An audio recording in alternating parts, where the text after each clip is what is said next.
الحمدللہ رب العالمین والصلاة والسلام علی رسولہ الکریم اما بعد۔ چمن اپنا وطن اپنا زمین و آسماں اپنا، چمن اپنا وطن اپنا زمین و آسماں اپنا، جہاں میں سب سے پیارا ہے ہمیں ہندوستاں اپنا۔ معزز سامعین اکرام، آج ہم سب یہاں 15 اگست یعنی یوم آزادی منانے کے لیے جمع ہوئے ہیں۔ آزادی سے پہلے ہم سب انگریزوں کی غلامی کی زنجیروں میں جکڑے ہوئے تھے۔ انگریز حکمران ہندوستانیوں پر ظلم و ستم کیا کرتے۔ مسلسل جدوجہد اور قربانیوں کے بعد ہمارا ملک 15 اگست 1947 عیسوی کو آزاد ہوا، اور اس آزادی میں ہندو، مسلم، سکھ، عیسائی اور علماء اکرام سب نے مل کر حصہ لیا اور ہندوستان کو انگریزوں کے دور اقتدار سے آزاد کرایا۔ خصوصاً علماء اکرام نے آزادی ہند کی خاطر اپنی جان و مال کی قربانی کی۔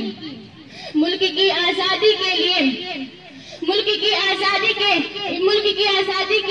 علم و بغاوت بلند کیا، اور علماء کی شہادت کی وجہ سے ہندوستان آزاد ہوا، اور نہ اب تک فراقیوں کے ہاتھوں غلامی کی زنجیروں میں بندھے ہوئے ہوتے۔ یہ اللہ تعالیٰ کی نصرت اور علماء اکرام کی قربانیوں کا نتیجہ ہے۔ دہلی کی جامع مسجد سے لے کر پشاور تک ان کی گردنیں پیڑوں پر لٹکی ہوئی تھی اور ان کے خلاف علم و بغاوت بلند کیا۔ جب دیگر لوگ چین آرام کی زندگی جی رہے تھے اور ہندوستان پر مغل سلطنت کا چراغ ٹمٹما رہا تھا، ایسے وقت میں دو ربین علماء اکرام لوگوں کو آزادی کی تحریک میں شامل کرنے کے جدوجہد کر رہے تھے، اور انگریزوں کی مستقبل کی پالیسی سے عوام کو روشناس کر رہے تھے، اور ولی الہی خاندان انگریزوں کے خلافت و جہاد دے رہا تھا۔ اگر وہ بھی چاہتے تو رائے بہادر یا نواب بہادر کا خطاب حاصل کرتے، کہیں کا راجہ یا نواب بن کر عیش و عشرت کی زندگی جی سکتے تھے۔ شرط یہ تھی کہ انگریزوں کے خلاف فتویٰ دیں اور ان آزمائشوں میں نہ پڑے۔